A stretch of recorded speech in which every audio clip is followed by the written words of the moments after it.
David, come on, buddy.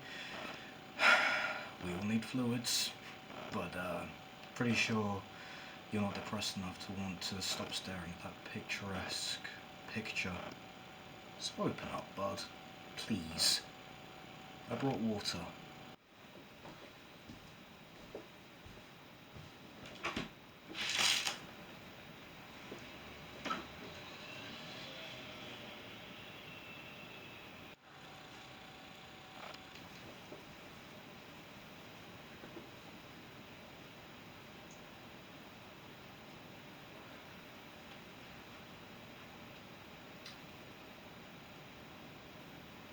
Cozy.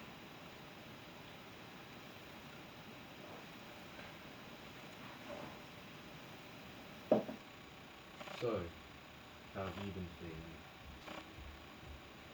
Like there's a big black cloud hanging over me. Explains your obsession with staring out the window. What about you? I don't know why, but for some reason I have this weird fear or something where it feels like my spine is just gonna bend. It's like when I'm at some kind of funny angle, and then there'll be just pressure and pressure and pressure, and then it'll snap. I really don't understand why. It makes me feel a little sick sometimes. Explains your obsession with walking. So, have you had any dreams or nightmares lately? It's totally fine if you don't want to Totally say, fine. but just But up to you. up to you.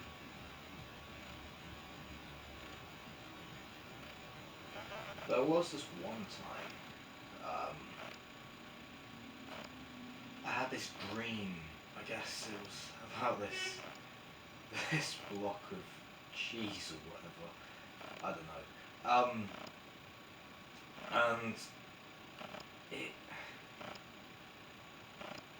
it transformed into this kind of monster or sinkhole. It was really strange, and I felt present for it the whole time. And I felt like I had the mindset even, which carried over.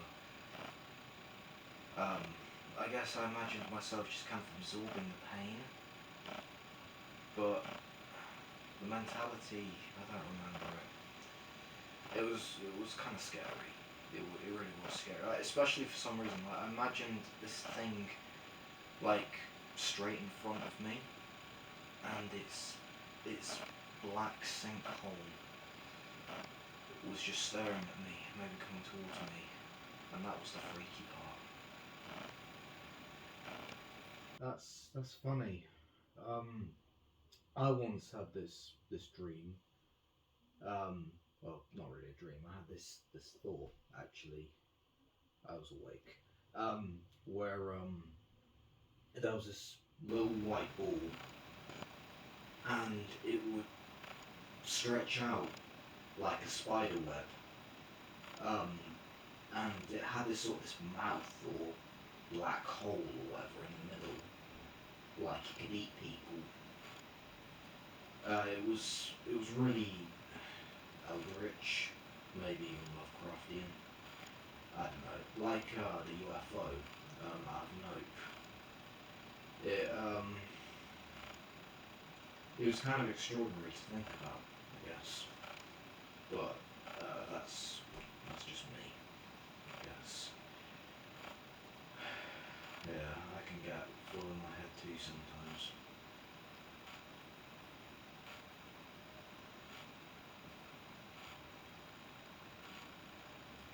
So, what about you? Has staring out the window been any good for the thoughts? No. No, it hasn't.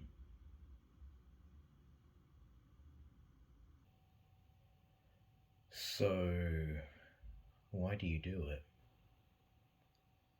It has a kind of addictive allure to it, I guess. Like I'm in a trance. What got you into it in the first place?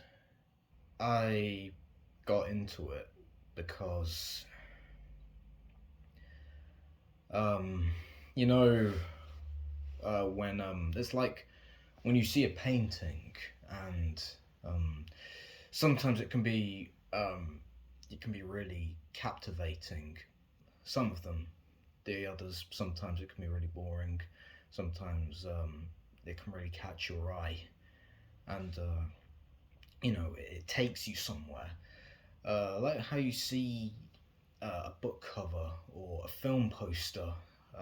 The characters, they're doing something. They're on the move. It looks like something's happening, and I guess I just it brought about a kind of um, wistfulness, like something was happening or had happened but was no longer happening, and now that that's gone, it's just lonely. So I guess by just staying in that state for as long as possible, I felt like it wasn't ending. And I guess at the same time, as well as this story I was building around staring at that window, um, I I found the sad beauty of it kind of addictive and powerful, even if it wasn't good for me ultimately. It's just I don't entirely know how to stop. And what about you? Why did you get into walking so much? Hmm? I suppose I started walking to have this sense of always being on the move, so to speak. Like I was keeping busy, like I was always doing something, like there was always something happening. But here's the funny thing. Um, I always seem to find myself sucked into my thoughts, occasionally stuck in my thoughts, pulling myself um, in and out of my thoughts. Uh, it's it's strange. Um, I find myself, I guess, as much as I want to clear my head and get out of my head, I also find myself spending time in my head, um, reflecting. And come to think of it, I don't know like why I really do it. Do I do it for both, or is it one or the other? I don't know. I don't know. But one thing I know is that I can't really hack the the dullness, the stillness, the lack of activity. It makes me wistful, makes me regretful, makes me feel like I'm failing, like I've done something stupid. I don't know.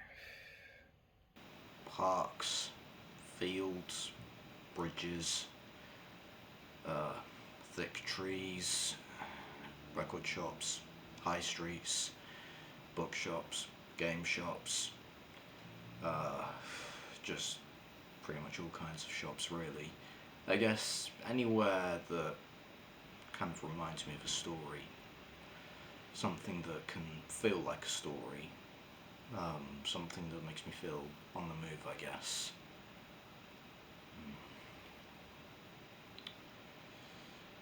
Yeah, it's funny.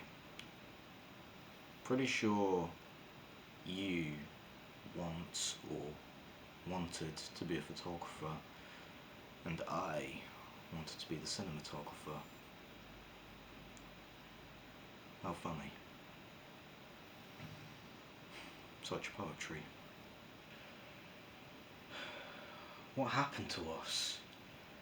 We used to care about so much, like, like music and cinema and photography and so many other arts, and we used to feel so much joy and love and fire and passion and idealism and optimism and romance. And now it's like all of that's just kind of swept away with the rest of the ocean. And it makes me sad. And honestly, it's ironic.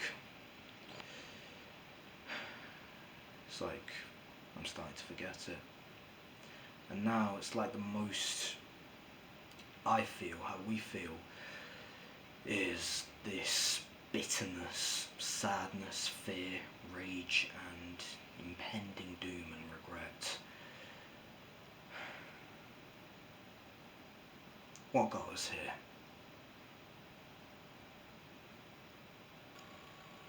It was just us, man.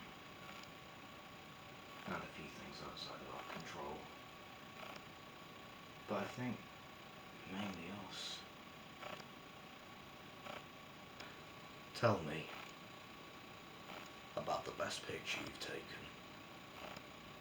I remember there was this one time. It was raining outside, and it was getting dark, and amidst this darkness, there were the horns honking and the people about. Did I mention I'm on the bridge? Yeah, I did, didn't I? I did good. And there's just so much colour, so much neon light, just so much light below. And I remember it was like there was this kind of music playing in the side of my brain. This piano, saxophone piece, sort of slow, sort of like something out of hard-boiled fiction noir. And I just remember thinking that it had this kind of magic to it, this yearning beauty. And I remember thinking, this is one of them. This could be one of those pictures. This could tell a story. So I took that shot. And I remember I had this small smile on my face. What about you? Tell me about the greatest film, cinema piece, shall we call it, that you've ever created, that you're proud of.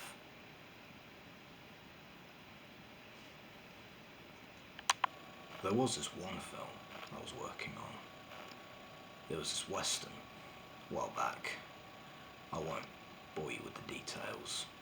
Short words or sentences wouldn't do it justice, and it'd take a long time. But I'll focus in on this one scene. So we're out in this field. It's a slightly bleak, slightly sunny day, one of those days where you can't tell, not quite. And we have these two cowboys standing across from each other. One of them has spent the entire time running, and the other, he's been chasing the other guy all this time. And eventually, they've both reached a point where the runner can no longer run, and he doesn't want to, not anymore. Now, the chaser, he has him cornered, right where he wants him. Eventually, the runner speaks. He asks the chaser,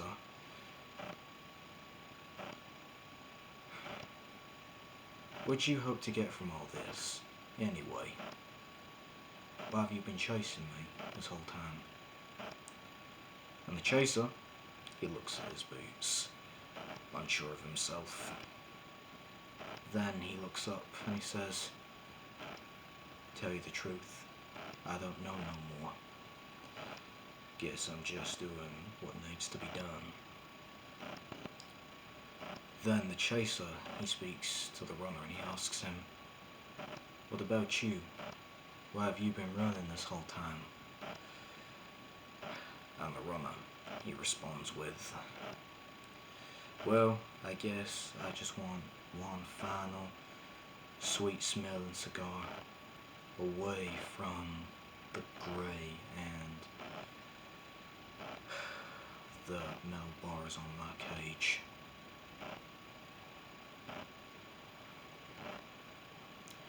Eventually, they both realize that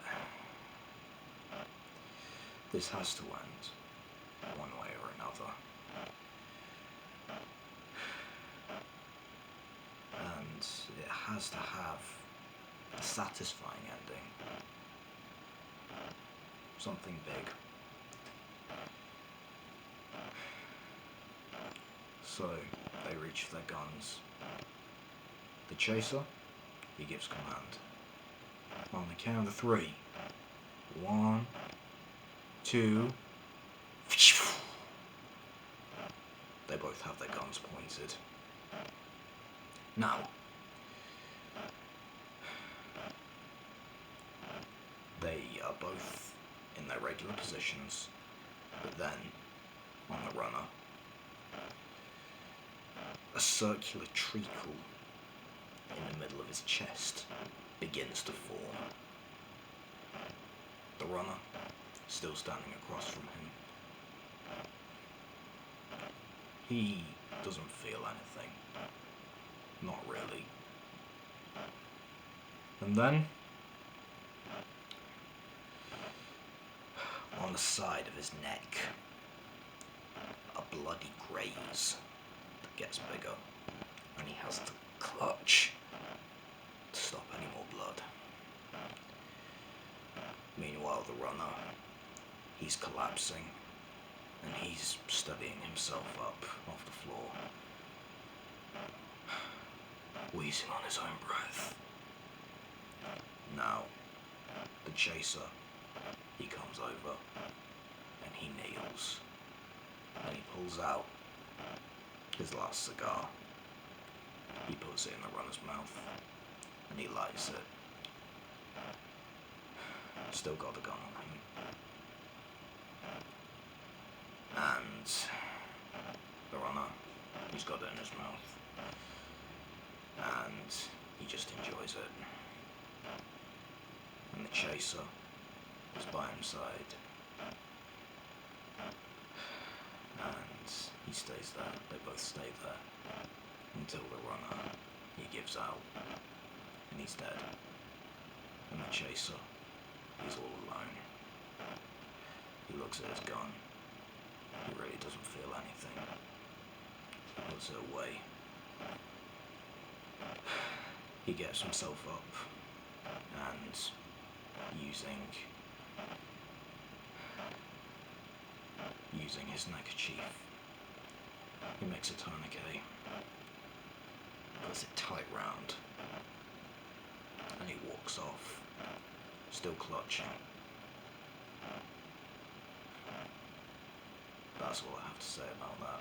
If this isn't the best picture you've looked at, then why are you still staring at it? And why are you still walking through this motion if it's far from the most stellar one that you've been through?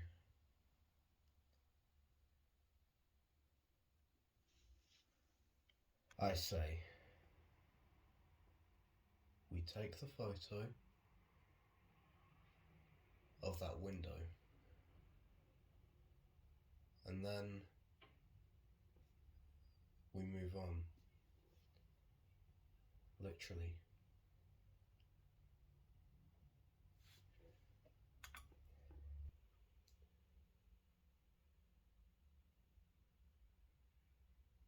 You want to be the photographer or the portrait model?